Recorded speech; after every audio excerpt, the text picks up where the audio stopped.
Assalamu alaikum, everybody. Welcome to the next episode of Conversations. I'm delighted today because our guest is a very important person in the life of Islam in North America. We have with us Professor Ingrid Mattson, who is the London and Windsor Community Chair at Huron College in Canada. She has also been the president of Islamic Society of North America. When she was president of the Islamic Society of North America, I used to jokingly call her as the queen of Muslims of North America.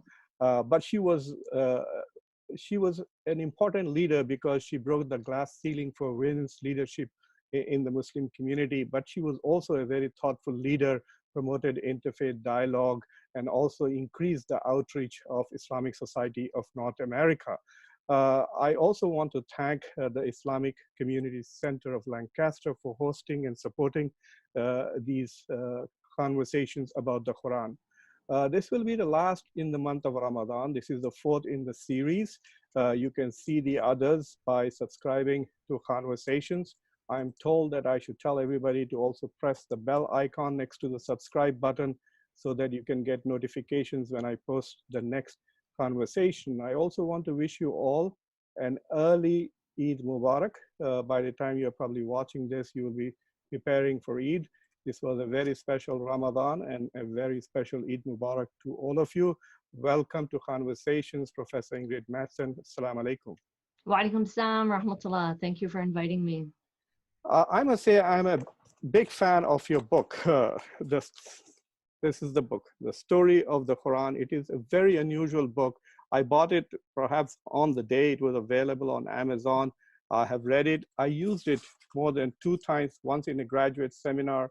I also used it once with an undergraduate seminar. I'm using it again in the fall this year in a class called Islam and Global Affairs. What I find unusual about it is that I do not find a similar book in the classical heritage.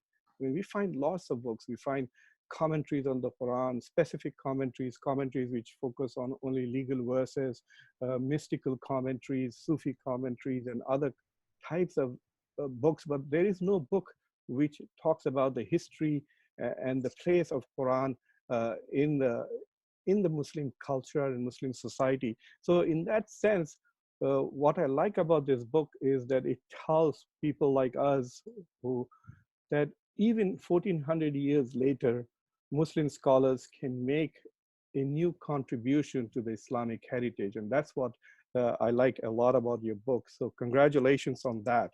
I want to ask you a simple question, which is actually based on, it may not be a very smart question, but you know, when we talk about the 5 pillars of Islam, we never mention the Quran, as if Quran is not a pillar of the deen. Or when we talk about the 5 maqasid al-Sharia, there is no mention of the Quran in the maqasid al-Sharia. So whether it is the things that are the foundations of Islamic law or things which are the foundations of the deen itself, we don't mention the Quran. To me, there is no Islam without the Quran. This is the only proof that we have of the existence of God and the presence of God with us. So what is the place of Quran in Islam and among Muslims?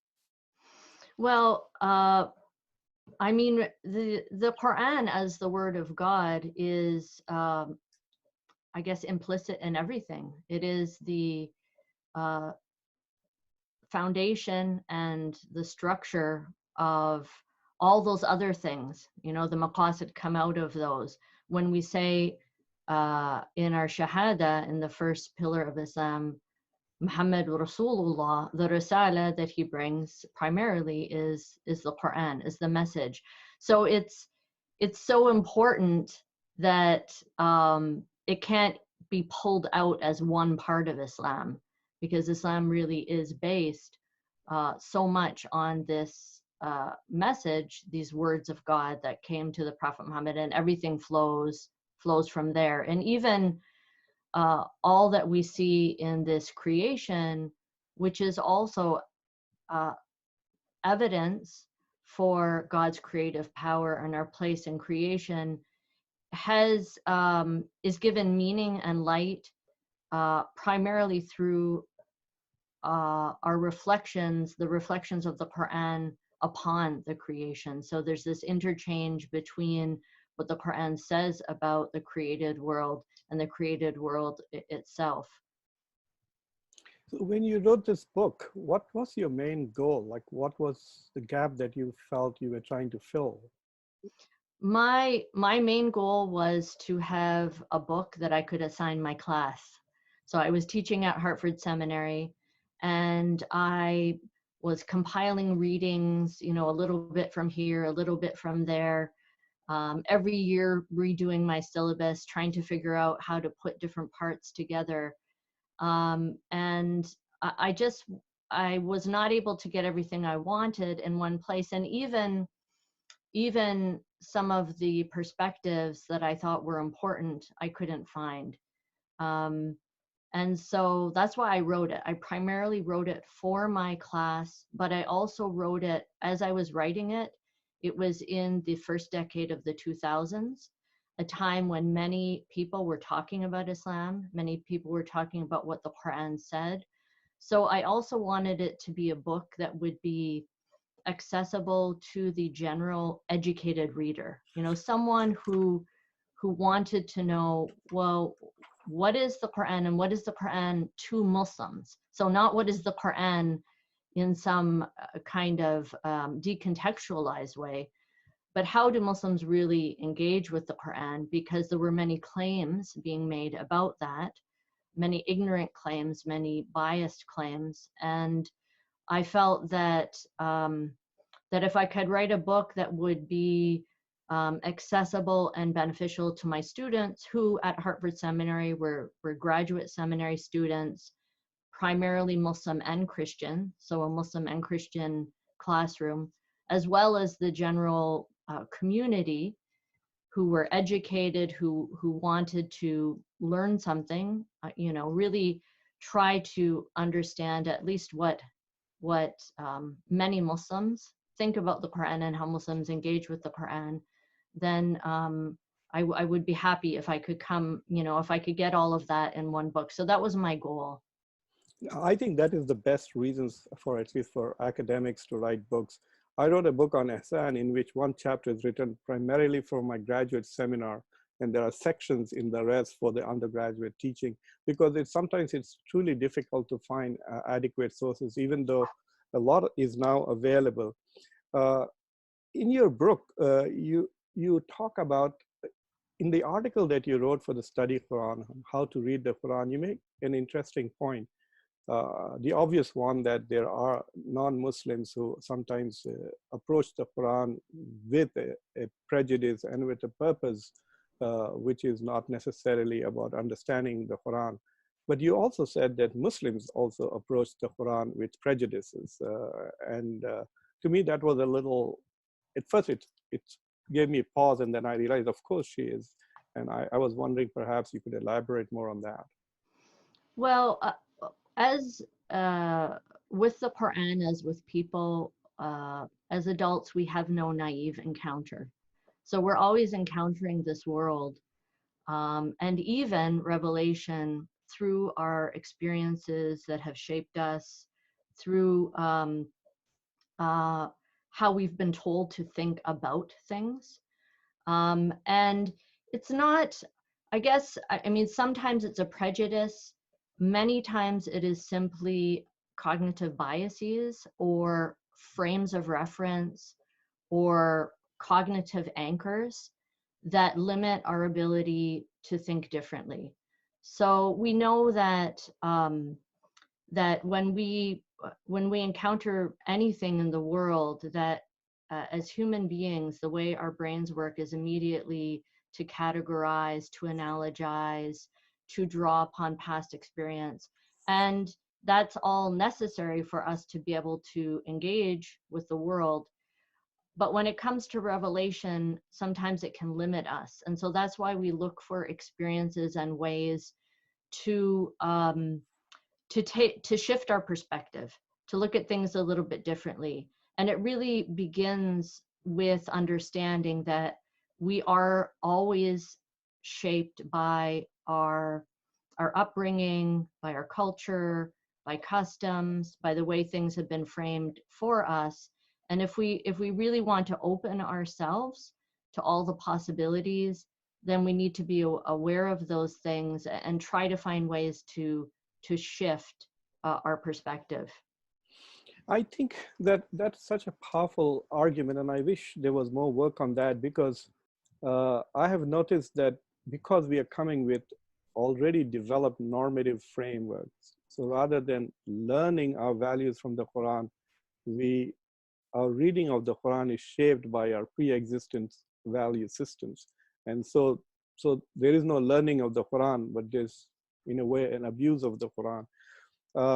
If I were to recite these verses to you, A'udhu billahi minash shaitanir rajim, Bismillahir Rahmanir Rahim, Alhamdulillahi Rabbil Alameen, Ar-Rahmanir Rahim. Are you listening to the words of God? Yes, I'm listening to, I am listening to the words of God. And this is a topic that I discuss in my book, which is that, this kind of mystery and also puzzle that scholars wrestled with. How can this be the words of God if what I'm listening to is the result of a person's voice and vocal cords making a sound? So there's air passing over and sounds that are coming out of this human being's mouth. How can that be the words of God? Isn't this person creating those sounds?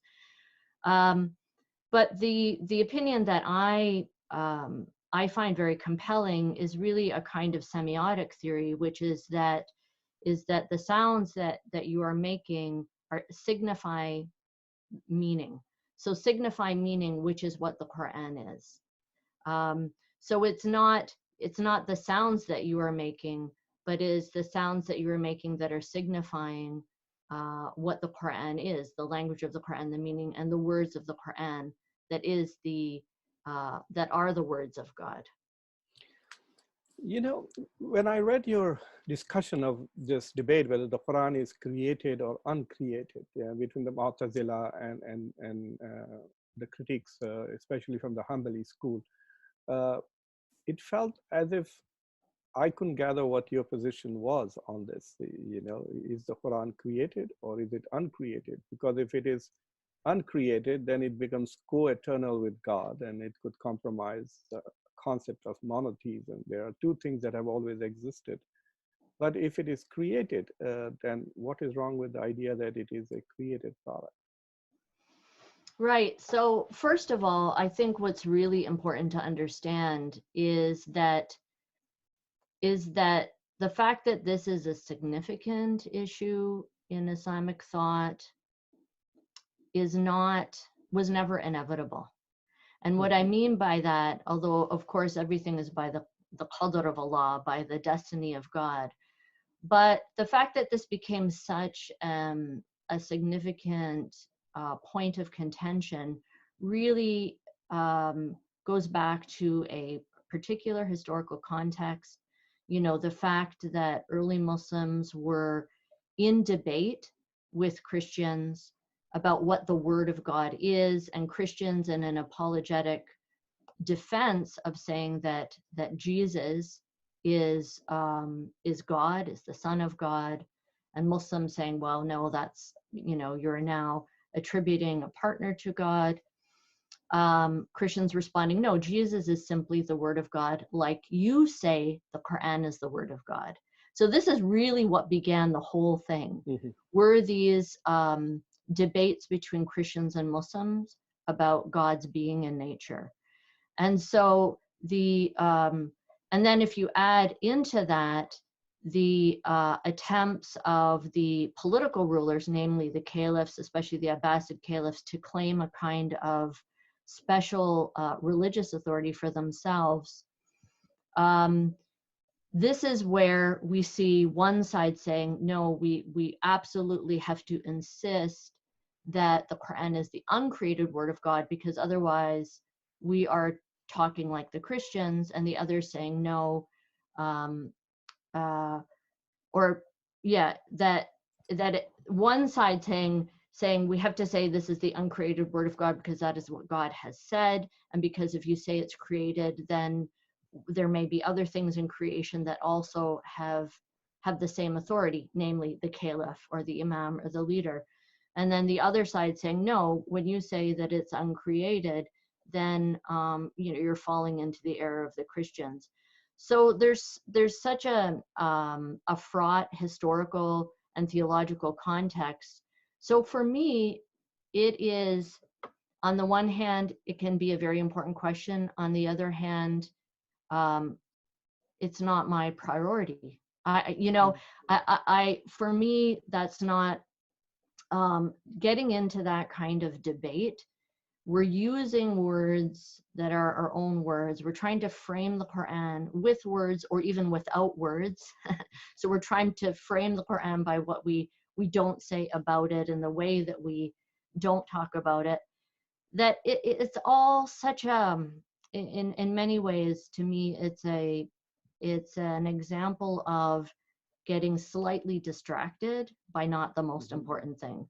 And to me, the most important thing is that the Quran is guidance to make us aware of who we are and what our responsibility is.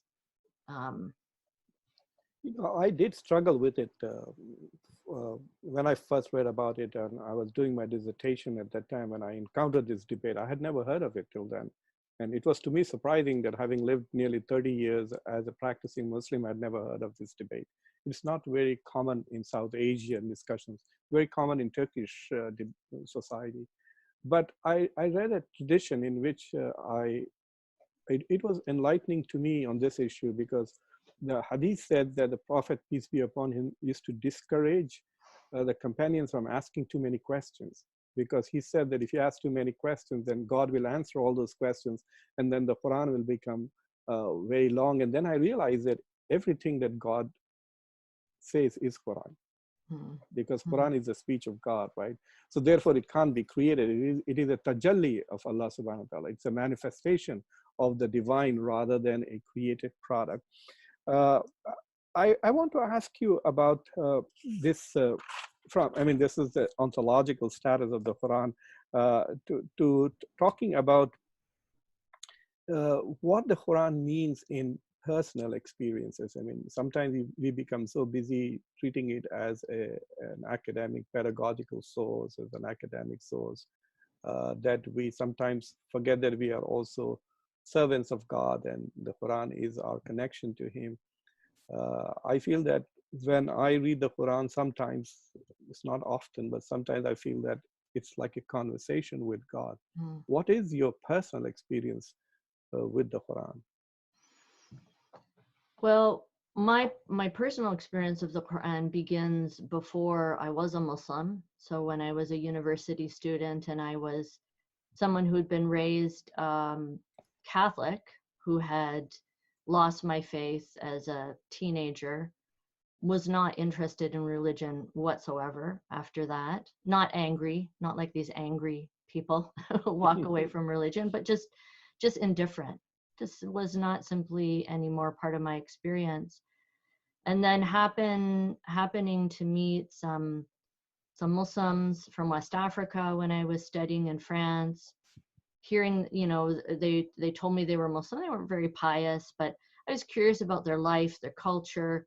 So I got a hold of, kind of poor translation of part of the Quran, just to try to understand something about my friend's life and background.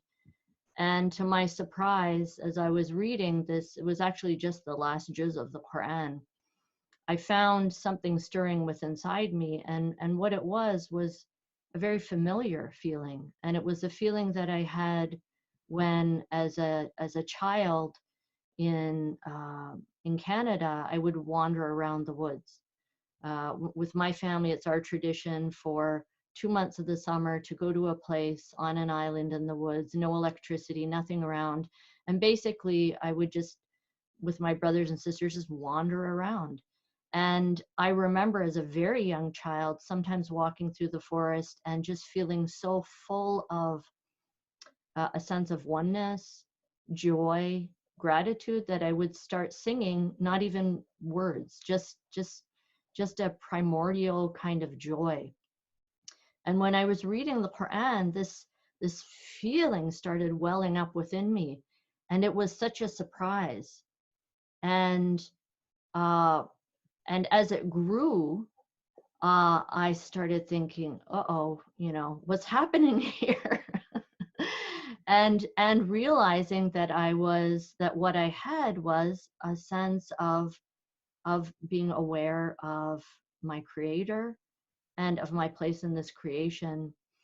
And and that really is what made me a Muslim, and it's what made me love the Quran. And in some ways, even more than writing this book for my students, it was a way of expressing my deep gratitude, not only to Allah for giving me that guidance that reoriented me and gave me a sense of my purpose and the meaning of my life, but also a way of giving thanks to all those generations of Muslims who, through their scholarship and teaching, had passed down the Quran, had made, you know, masahif, developed writing to the point where it could be passed down. Then those um, who decided to translate and publish and disseminate, to the point where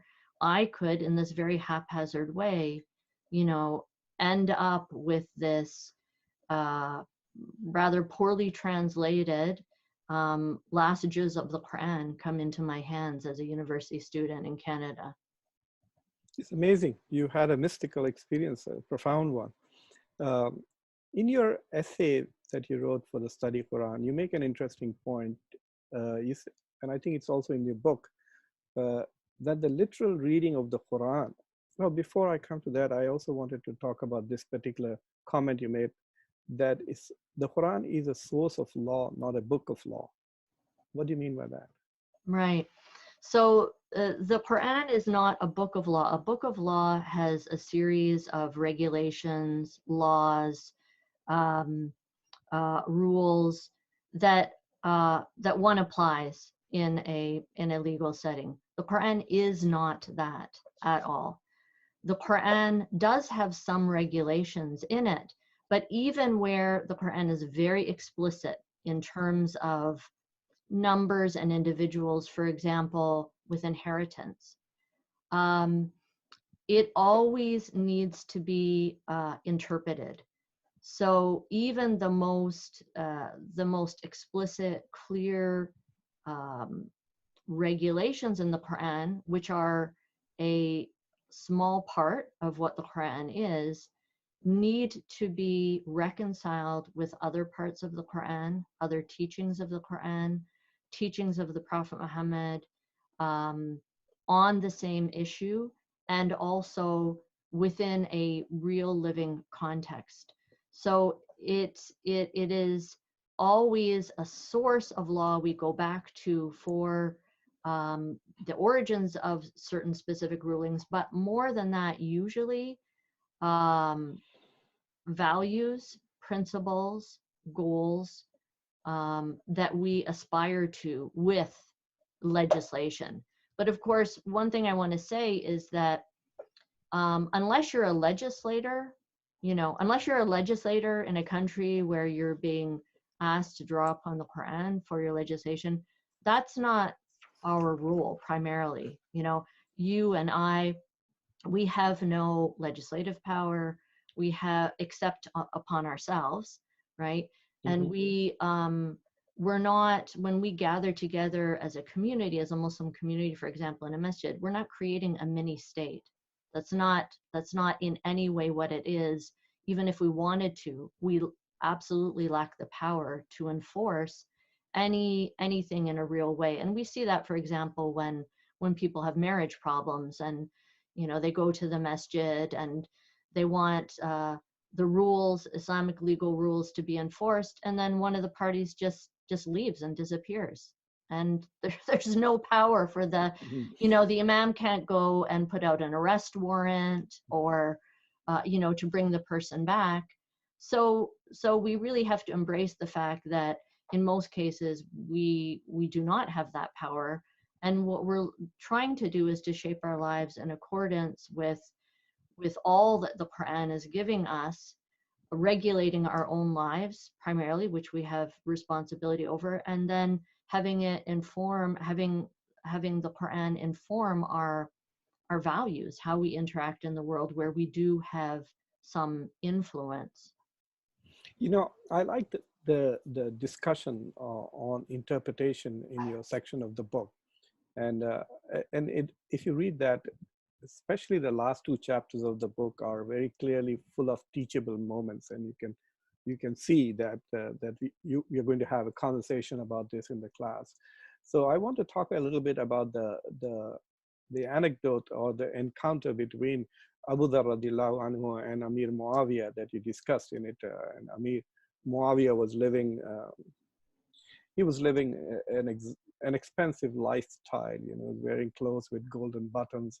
And Abu Dhar went to him and basically criticized him and cited a verse from the Quran. I actually have the verse of the Quran, and let me just pull it up. So, and you discuss this verse of the Quran. Can you see it? Yes. So basically, Abu Dhar goes and says, and those who hoard gold and silver and spend it not in the way of Allah, give them a tidings of painful punishment. Could you just share with us your thoughts about that at that point? Right. So here we have a good example of a verse of the Quran, an ayah of the Quran, that is very clear in its meaning. We can understand what it says. You know, there's no doubt about what gold and silver is, that not spending it in the way of God is that they will be giving tidings of a painful punishment. And we know what hoarding is. So all of this is very clear, and it is the kind of verse that all of us, I think, have encountered in our lives where we've been in a conversation with someone and they pull out a verse of the Quran or sometimes a hadith and say, here you go, this is proof, you're wrong, this is definitive, end of story, end of conversation, right? Yeah. And if you you know, and then if you try to talk more, they say, well, this is what God says, this is what the Quran says. But what we see from that encounter, what we see from Muawiyah's response to Abu Dhar, is that maybe it's not as simple as that. And this is the kind of what Christians call proof texting. So proof texting in Christian hermeneutics is the word that they give when someone takes one verse from the Bible and uses it and says, this is the answer, this is a definitive answer.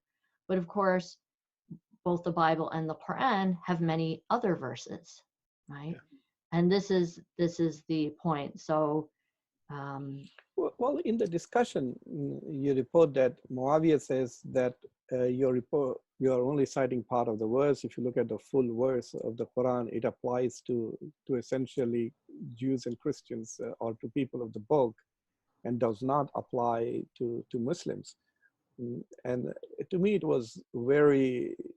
So, I mean, I'm familiar with this conversation, and to me, it has always been puzzled as to how a majority of the companions took this interpretation of Muawiyah and said, you know, does it mean that Muslims can hoard gold and silver? Was Abu Dhar wrong? If Abu Dhar were wrong, then Muslims can hoard gold and silver. But I don't think any Muslim scholar will say Christians and Jews are forbidden, but Muslims can hoard gold and silver. Right, and Abu Dhar's response is, this verse is for us and them. Yes. And what's interesting is that many of the people who would agree with Abu Dhar in his interpretation that this verse is for us and them, right? Yeah. In other cases, will not do that. They will see the Quran criticizing Christians or criticizing Jews or criticizing the Bedouin or criticizing, you know, some group of people, and they'll say, oh, criticizing Banu Israel, for example, and say, see how bad they are when they did this, and not taking the message of that and applying it to themselves, right? Yeah. And so this is the question, who is the Quran speaking to? And I really do believe with those who say that anyone who appears in the Quran, anyone who is being spoken about, can represent us in some stage or state of our lives. So, for example, the story of Banu Israel in the desert, and God has liberated them from the oppression of Pharaoh. They're finally free. All of these miracles have happened, and Banu Israel start complaining about the food that they've been given. They want more flavorful food. They want, some onions. They want some lentils. They want something that's more tasty. They're bored of this food. Well, there are some people who would say, see, those people are never satisfied. But my view is that we should say, when are we like that? How many times do we say, oh, I'm so bored of this food. I'm so bored of eating this. Oh, I'm so, this pandemic, for example, I'm tired of eating at home. I can hardly wait to go to a restaurant. Here we are, we've been given safety, those of us who are able to shelter in our homes. We have food, yet we're still complaining that we don't get to eat, at our favorite restaurant. So I think this is part of it. I would also say that in these verses in particular, in the debate between Abu Dhar and Muawiyah is really important for us in our time, because there are many Muslims who will look to Islam as primarily a message of political liberation from the oppression of people. And there are others, and there are those who, when they do that, might take it to an extreme, for example, where they would simply criticize any kind of political compromise, let's say, and will then, cancel out any person who at all ends up in any, sort of orbit of power, even if those people want to, at least apparently want to try to serve the public good. So this idea of some kind of politically pure position, and one of the things that is true with the verse that you're showing is that hoarding is about keeping for oneself. Now what Muawiyah started to do was to keep a treasury, and that was something new in the Islamic community. So the leaders of the Muslim community in Medina followed the example of the Prophet Muhammad, peace be upon him, where he constantly divested himself of any wealth that came in. So it was always being given away. So there was no treasury. There was no funds being put away for a rainy day, as it were. And you could say, well, so any leader after that should do the same thing. Yet, and this is why we have to read the Quran holistically, we also see that Sayyidina Yusuf is praised in the Quran for having the foresight to advise the ruler of Egypt to hold in store 7 years worth of grain, because a drought might come. So which is the proper Islamic position? Is it to continually return the wealth to the community and never have any store? Or is the proper Islamic position to set aside, that the leader should set aside some money and some goods in case of a future disaster? And that's really where that demonstrates why the Quran needs to be interpreted, and cannot simply take one verse and say that this is the rule about a treasury or about storing goods. Yeah, I think you presented it very well. This is a very interesting thing to use. I just wanted to share another verse with you. I don't know whether you recognize this, but every time I run into a Hizb ut-Tahrir type of organization, and it's not just people like ISIS and Al-Qaeda, but a lot of Muslims who advocate the Khilafah used the second part of this verse again, and basically it says, whoever does not judge by what Allah has revealed, and then it is those who are defiant and fasiqun, really. But it is the same thing. I mean, you could make the Muawiyah's argument that this book is addressing the people of the book and does not really imply. I want to turn to another interpretive issue that you touched upon in the Quran, in which you make the case that the literal readings of the Quran is not better than informed interpretation. And so the importance of Asbabul Nuzul and looking at the past commentary, looking at the Hadith literature, if the Prophet himself has provided some tafsir of the ayah. And it is in that context that I want to ask you what you think about the trend of the feminist interpretations of the Quran. What they are trying to do in many ways is bypass the heritage of commentaries, and because they feel that the heritage has been strongly patriarchal and has been promoting patriarchal values. So they go back to a literal reading of the text as the most important way to understand what the text really means. And so my question to you is, where do you stand on this? Is your reading of the Quran a feminist reading, or is yours a traditional reading of the Quran? And what do you think of this approach? It is not just the feminists who are adopting that. A lot of modernists also are going back to the text of the Quran and saying, God spoke to me, and this is what I understand. Right. So it's interesting. We're all, as human beings, we all cherry pick. We all kind of, apply. None of us are perfectly consistent in our methodology. For example, some people say, well, I'm only going to go by the Quran because the hadith are too complicated. They're, epistemologically uncertain. In the end, they usually will find one or two hadith that they really like will support their position in any case. And I think it depends what we mean by literal. Certainly linguistic analysis of the words is one of the first modes of having a deeper understanding of the Quran. So for example, we know that Abdullah ibn al-Abbas, may Allah be pleased with him, who was the Prophet Muhammad's, peace be upon him, his first cousin, used to teach what the Quran meant. And one of the ways he did that was by linking it with the language, the semantics, semantical landscape of pre-Islamic poetry. So by having a deeper semantic analysis of the words, one could have a richer understanding of what simply words in the Quran meant. Also the syntax, rhetorical devices, all of these things.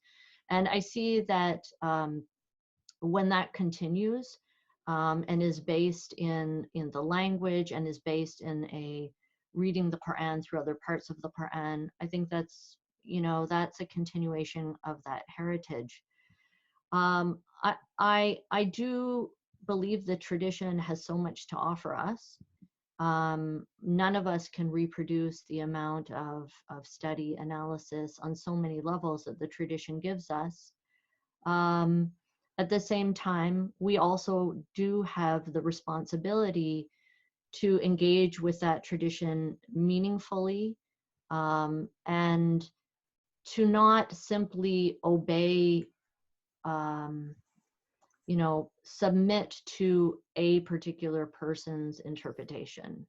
So there is no, when we talk about literal meaning of the Quran, when someone says, well, this is what the Quran says, and that's the end of story, what they're trying to do is to erase their, to erase the human agent in that, in that encounter, in that encounter of claiming meaning. And that's impossible. All of us are interpreters. Not all of us are interpreters of the same knowledge. Not all of us are interpreters of the same sincerity.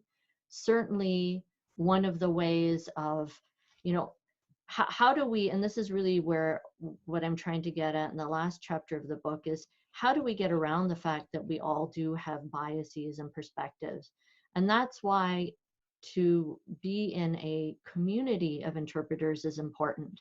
And tradition is a really important part of that, as are the people that we live with now. So if someone says, look, it's just about me and the Quran, I'm not going to really buy that, because I know that myself, for myself and for every other individual, we are simply too boxed in by our own limitations, to really be able to be able to overcome them, to even be able to see where we have biases in our cherry picking. But as part of a community of interpretation, engaging in a discussion with others, putting my ideas out, being open to listening and to changing my perspective, all of that is important. And I don't see that Muslims living now should discount the gifts that God has given us. I mean, it would be a denial of the favors of God for us to say, well, let's just not think and just accept. Because I don't believe that is what God wants from us. You know, I say to my students, it would have been perfectly possible. I mean, God is capable of all things, and God could have created us as like computers, and the Quran like digital code, where there would have been input into our brains, and there would be no interpretive gap. There would be no ambiguity.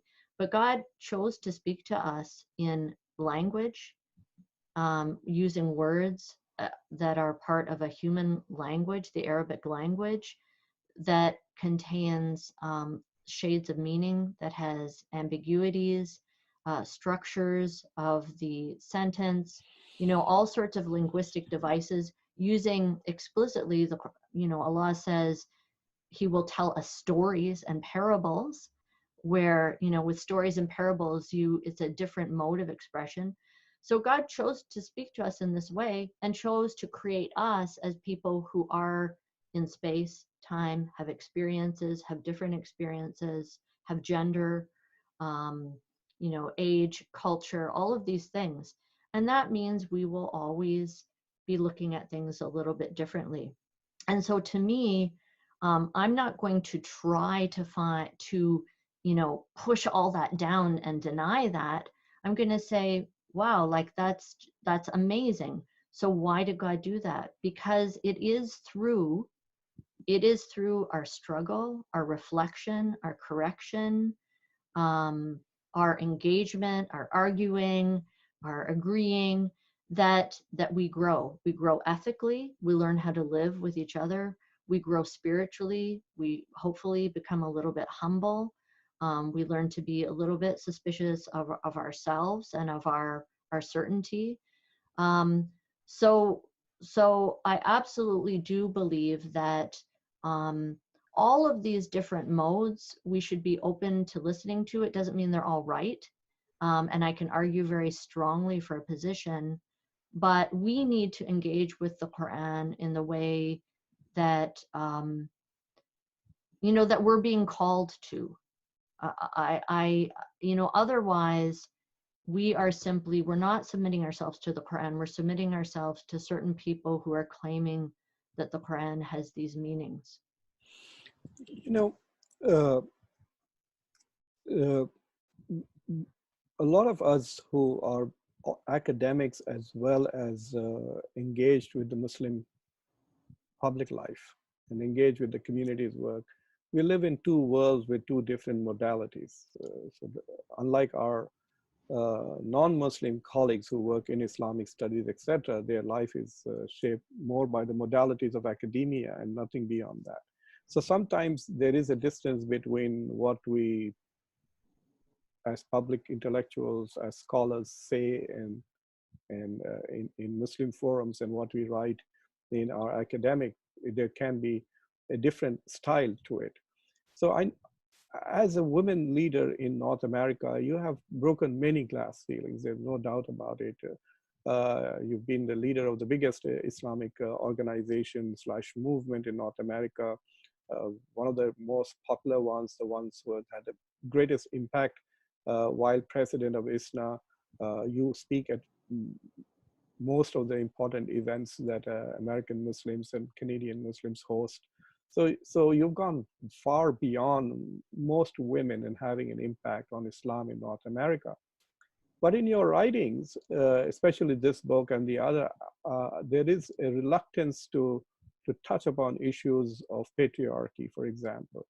In this book, you take Tabari to task about one particular instance where he ultimately uses Israeliyat to try to blame Eve for what happened in heaven, even though the Quran is very clear and explicit that both Adam and Hawa were responsible and were forgiven by God. So my question to you is that do you see yourself as also a feminist Muslim from a scholarly perspective, or you're reluctant to go down that epistemological and political path? Are you more traditionalist? Is this also a pressure that you feel because you are a convert, that I'm coming in and then now I want to criticize, I have embraced this faith, now I'm going to criticize its most important source from a perspective which is very modern? No, not at all. I mean, I have no problem with criticizing patriarchy, with criticizing misogyny. But I also, at the same time, have no problem with criticizing classism, elitism, colonialism, white supremacy. If I'm only going to criticize misogyny and I'm a white woman who's living in a world dominated by white supremacy, then that, to me, that's a very easy move to make. I try as much as possible to keep shifting my analysis to be both self-aware and self-reflective, as well as address, injustices and structural injustices of power where they are. For example, 2 years ago, I founded a major research project called the Hurma Project, which is dedicated to uplifting the sacred inviolability of individual Muslims who are subject to exploitation and abuse by those with religious power, knowledge, and authority.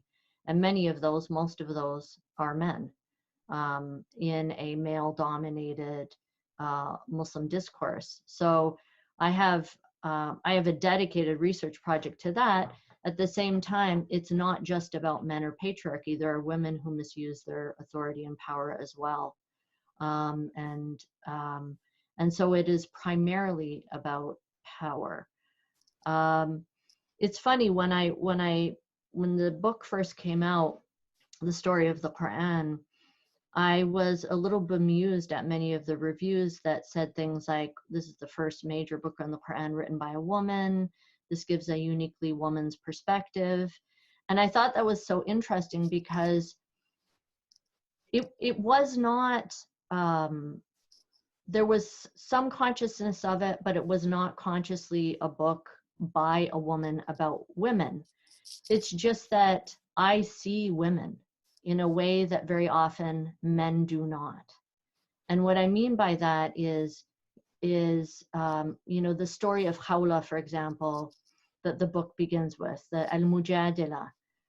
I think that story struck me not only because it's a powerful story of the Quran, but also because it's the story of a woman who is in her older age being kind of discounted, kind of tossed off. She's subject to a very vile and misogynistic pre-Islamic practice. And it's not exactly what happens to women today, because this is an ancient pre-Islamic custom no one engages with anymore. No one says, you know, anti alayya ka dhahri ummi, you are like to me as the backside of my mother. But you will find someone saying, oh, you're old now, you're ugly, I'm not attracted to you, you know, dumping the first wife for a second trophy wife, or whatever it is. So implicit in the book is my experience as a woman. I am a woman, you know, and I see what happens with other women in a patriarchal society, and so their stories are woven throughout the book, while at the same time not being the only story. Because if it, you know, I am always afraid that when we only point to the oppressor outside, that we never take the time for self-reflection. And we all have power in some way, in some context.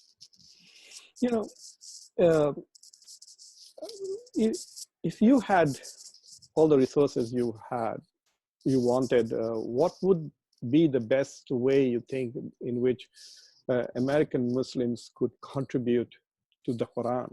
Like, what could American Muslims with all their resources do for the Quran, which would benefit not just North American Muslims, but Muslims everywhere? Well, in our time, at least, I think the biggest issue that we see facing the world, perhaps, is you know, and many people say the Anthropocene. You know, the fact that human beings have arrogated ourselves so that our own priorities, our own wants, our own desires matter more than anything else. And we have shaped the world now for at least a century according to our desires and our sense of being superior, the superior beings in creation. We're the smartest, we're the most important creatures. The Quran does not support that view. The Quran talks about the human being as part of creation. You know, very often we talk about, as Muslims, we talk about, okay, we're Muslims, and we're part of the Abrahamic religions, or we're part of Ahlul Kitab, the communities of revealed faiths. But beyond that, the most fundamental distinction in the universe is that between the creator and the created things. So I think of ourselves, what the Quran can tell us, and what we really need to embrace is that we are part of Ahlul Makhluqat, part of the family of created things. And to read the Quran through that lens, we see that all things, all other beings are Muslim. They worship God. They have, as the Quran says, they have their communities like ours. They are social. They have their own language, their own customs, their rule. The beautiful story of a Namla, the little ant who warns the people in her colony, the other little ants, to run away because Suleiman's army is marching through and he's going to crush them. You know, that is the perspective that we need to engage now in. And it is urgent for our own survival, and because we will be held accountable. All of those creatures will testify against us on the day of judgment. So I really do hope that this is the way that we will all embrace reading the Quran now, because everything flows from that. You know, but what would you say to people who say that angels have bowed only to two, to God and to Adam, not to the ant, not to the mountains, not to the planets? And God has said in many places that we are the best of creations, and we have been sent as vice-gerents of God, not ants, not elephants. So the fact that human beings, as cognitive beings to whom the Quran has been revealed, are privileged among the creation is pretty strong even in the Quran, isn't it? Right, but it's a responsibility, and it's not an entitlement. So a Khalifa is, you know, there are different views about who human beings are Khalifa to. Are they the God's vicegerent? Are they Khalifatullah?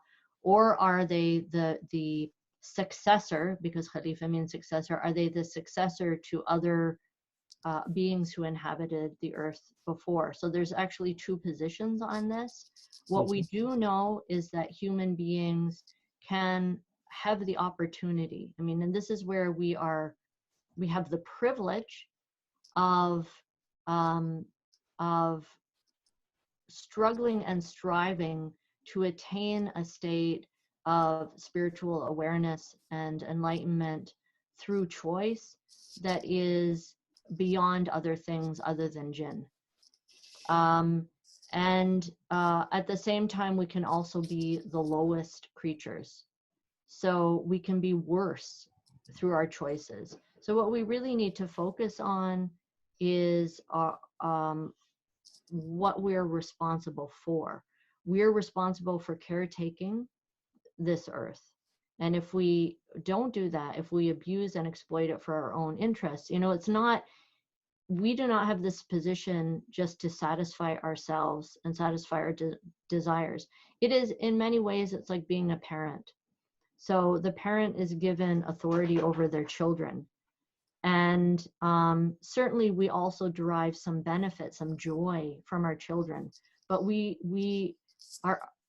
cannot use our children in any way we want, right? They're not to be instrumentalized for our desires. We are there as their guardians to let them explore, be able to grow in a safe environment so that they can realize all of their human capacities and be healthy. And we get the bonus, you know, the thing that makes that the kind of privilege is that while we're doing that, we also get to look at their cute little faces, you know, and so that's that fadl of Allah. And it's true in this creation too. We do have that position of caretakers of the earth. And by having that, we also get the benefit of being able to see so many wonders and enjoy so much of it. But that's the fadl of Allah. It comes after our primary responsibility, which is to exercise these capacities that God has given us in a responsible way and within the hudud of Allah. Professor Ingrid Mattson, thank you very much for taking the time out to talk to me in such detail. I pray to God that you continue to do with your work. I wish you success in your new project that you have started. It is fascinating that you're talking about the use and abuse of power within the community itself, especially religious authority. I wish you and your family a happy Eid Mubarak. And I want to thank everyone who has been supporting and watching the conversations about the Quran this Ramadan. I want to once again thank the Islamic Center, Islamic Community Center of Lancaster, Pennsylvania for hosting this. And I will, at the end of this conversation, post a photograph and a link to Amazon. So please get a copy of Professor Mattson's the new edition of the Quran. I was also scanning your bookshelf in the back, and I noticed that you don't have my book on Hassan. I do. That's it. That's in my office, but I can't go into my office these days. Okay, so thank you. Wonderful. So thank you so much, Professor Khan, for inviting me to this conversation. I've really enjoyed it. Thank you very much. Assalamu alaikum. Wa alaikum salam.